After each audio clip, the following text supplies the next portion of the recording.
850 million US dollar. जी आपने ठीक सुना, 850 मिलियन यूएस डॉलर्स व्हाट्सएप के फाउंडर ने लूज करे थे जब उन्होंने अपनी ही बनाई हुई कंपनी व्हाट्सएप को 1 साल पहले छोड़ दिया। ब्रायन एक्टन फेसबुक के काम करने के तरीके से इतने थक चुके थे कि उन्होंने 20 अप्रैल 2018 को ये ट्वीट किया, it is time #delete Facebook. जब इनका इंटरव्यू लिया गया तो ब्रायन एक्टन ने कहा कि आई सोल्ड माई यूजर्स प्रीविसी, यानी मैंने अपनी यूजर्स की प्रीविसी को बेच दिया है। और ये कोई पहली बार नहीं है जब फेसबुक AKA मेटा के फाउंडर मार्क जकरबर्ग ने अपनी यूजर्स की प्रीविसी को यूजलेस समझा हो। जब मार्क 19 साल के थे और फेसबुक ऑलमोस्ट अपने स्टार्टिंग स्टेज में था और अभी फेसबुक में सिर्फ 4000 लोग थे, उस वक्त मार्क जकरबर्ग ने अपने फ्रेंड से कहा था कि मेरे पास हार्वर्ड के 4000 स्टूडेंट्स की ईमेल्स हैं, उनकी पिक्चर्स हैं, एड्रेस हैं, SNS है, तुझे इनमें से कुछ भी चाहिए होगा तो तू मुझे बता सकता है। जब इनके फ्रेंड ने इनसे पूछा कि ये सब तेरे पास कैसे आया, तो उन्होंने कहा पता नहीं, ये सब उन्होंने खुद ही मुझे सबमिट किया है, ये सब मुझ पर बहुत विश्वास करते हैं, dump. Another major setback for Facebook, the social media giant already under fire for not protecting users' private info. Founder and CEO Mark Zuckerberg broke his silence over the matter. Zuckerberg asked for forgiveness. And that was a big mistake. And it was my mistake. And I'm sorry.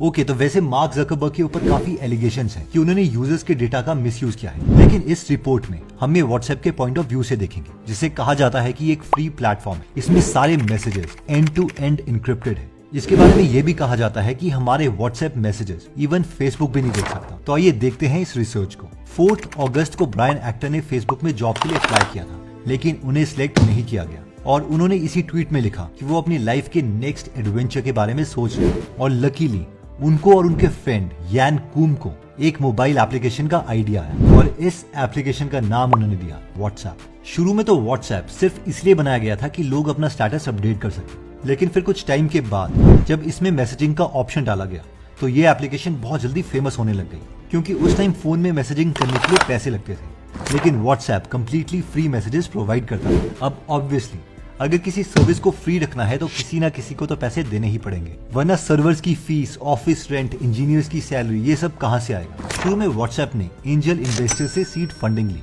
और बहुत ही कम खर्चे करके company को चलाने लग गए। लेकिन जैसे जैसे यूजर्स इंक्रीज होते रहे, नए फीचर्स आने लग गए, जैसे कि पिक्चर सेंड करना एक्सेट्रा, तो व्हाट्सएप ने डिसाइड किया कि वो अपनी एप्लीकेशन के लिए चार्जेस लेना स्टार्ट करेंगे। इसलिए उन्होंने प्राइस रखा $1। कई कंट्रीज में शुरू में ही यूजर्स को $1 पे करना पड़ता था व्हाट्सएप को यूज करने के लिए, और कई कंट्रीज में 1 साल फ्री यूज करने के बाद $1 पे करने पड़ते थे। लेकिन इंटरेस्टिंग बात यह है कि साल के एंड में अगर कोई यूजर व्हाट्सएप फीस ना भी पे करे तो भी वो व्हाट्सएप को यूज कर सकता था, यानी ये एक तरह की डोनेशन थी। अब ऑब्वियसली इन पैसों से भी थोड़ी देर तक ही व्हाट्सएप फ्री रह सकता था, लेकिन एक टाइम के बाद दोबारा से पैसों की जरूरत पड़ने लगी। लेकिन व्हाट्सएप के फाउंडर चाहते थे कि एप्लीकेशन को अभी भी फ्री रखा जाए।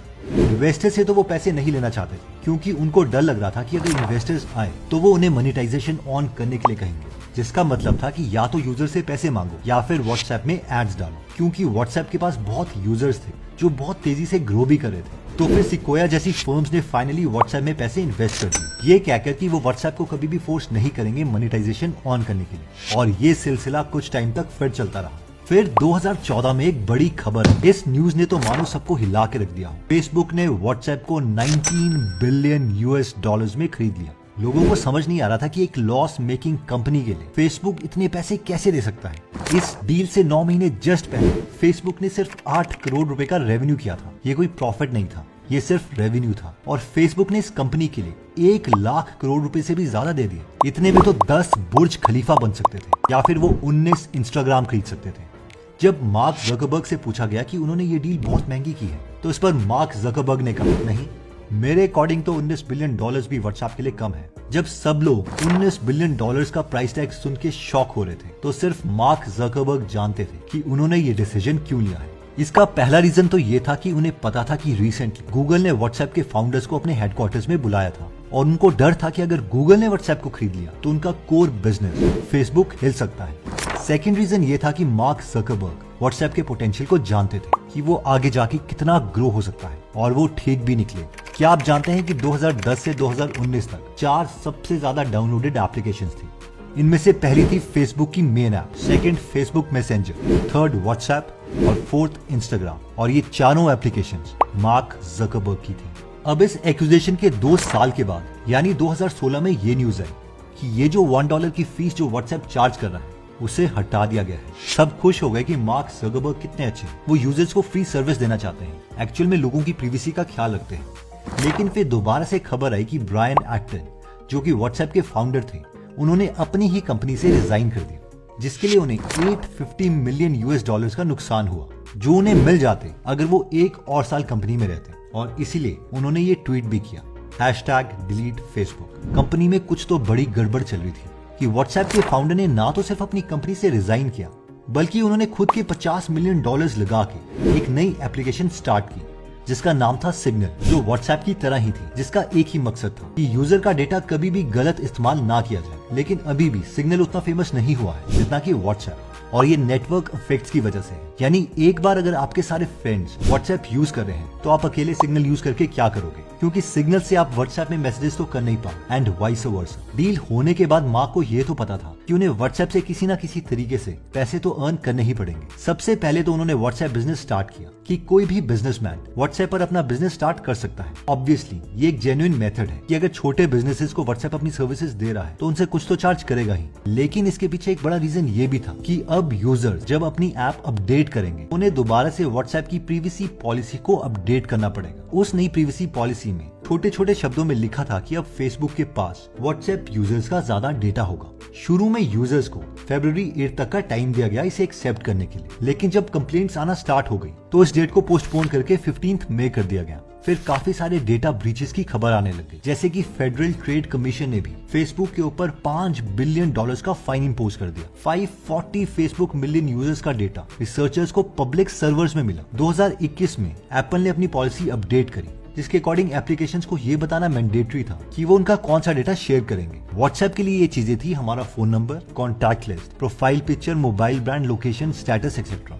फेसबुक का मेन गोल ये था कि वो अपनी तीनों ऐप का डेटा इंटीग्रेशन कर सके, यानी वो पहचान पाए कि सेम ही user WhatsApp, Facebook, Instagram, messengers use कर रहा है। जिससे होगा ये कि उन्हें हमारे बारे में ऑलमोस्ट सब कुछ ही पता होगा, और जितना ज्यादा फेसबुक को हमारे बिहेवियर के बारे में पता होगा उतने ज्यादा टारगेटेड एड्स वो हमें दिखा पाएंगे, और इन टारगेटेड एड्स के लिए बाकी बिजनेसेस भी फेसबुक को ज्यादा पे करने के लिए रेडी होंगे। Cambridge data Analytica scam. Facebook ने एक कंपनी कैम्ब्रिज डेटा एनालिटिका को हायर किया था, जिन्हें फेसबुक ने डेटा दिया ताकि वो इस डेटा को यूज करके फेसबुक के यूजर्स की पर्सनैलिटी को कैटेगराइज कर सके, ताकि फेसबुक अपने यूजर्स को डिफरेंट बकेट्स में डाल के उन्हें और पर्सनलाइज्ड एड दिखा पाए। इसमें कोई स्कैम नहीं था, ये एक नॉर्मल बिजनेस दूसरे बिजनेस से सर्विस ले रहा था, क्योंकि कैम्ब्रिज डेटा एनालिटिका एक हाईली स्किल्ड डेटा कंपनी है। बीबीसी ने अपने YouTube चैनल में एक वीडियो बनाई है, जिसके according Cambridge data Analytica company ने लोगों के बिहेवियर के बारे में बहुत ही एक्यूरेट प्रेडिक्शंस करना स्टार्ट कर दिया था। फॉर एग्जाम्पल, इस रिसर्च के अकॉर्डिंग इस एल्गोरिदम को अगर हमारे 50 लाइक्स का डेटा भी पता है तो वो हमें बेटर तरीके से प्रेडिक्ट कर पाएगा, जितने की हमारे कलीग्स भी नहीं कर सकते। और अगर इन्हें हमारे 150 लाइक का डेटा पता है तो वो हमारे पेरेंट्स से ज्यादा हमारी पर्सनैलिटी को समझना स्टार्ट कर देगा। 300 लाइक से ज्यादा डेटा अगर इन्हें पता है तो हमारे हस्बैंड या वाइफ से ज्यादा एक्यूरेटली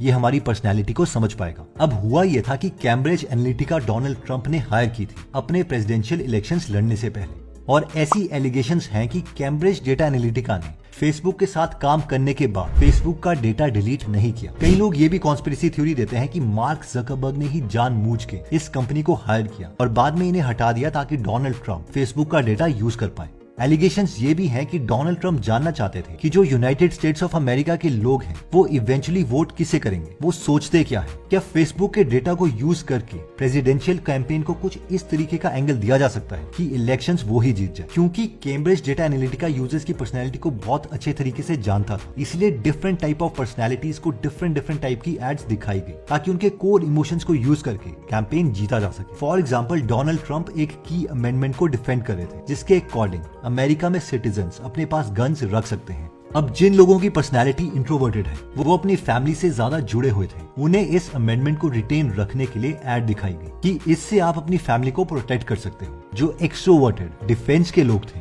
उन्हें एड्स कुछ इस तरीके से दिखाई गई कि गन्स औरों की लाइफ को बचाने में हमारी हेल्प कर सकती है एंड सो ऑन। जब कैम्ब्रिज डेटा एनालिटिका से इन एलिगेशंस के बारे में पूछा गया तो उन्होंने इसके लिए साफ मना कर दिया कि हमने फेसबुक का कोई डेटा ब्रीच नहीं किया है। जब मार्क ज़करबर्ग से पूछा गया कि तुम इसमें क्या कहना चाहते हो तो उन्होंने कहा कि हमें तो कैम्ब्रिज डेटा एनालिटिका ने कहा था कि उन्होंने हमारे साथ काम करने के बाद डेटा डिलीट कर दिया है, तो हमने उन पर विश्वास कर लिया था, लेकिन ये हमारी गलती है। I am sorry.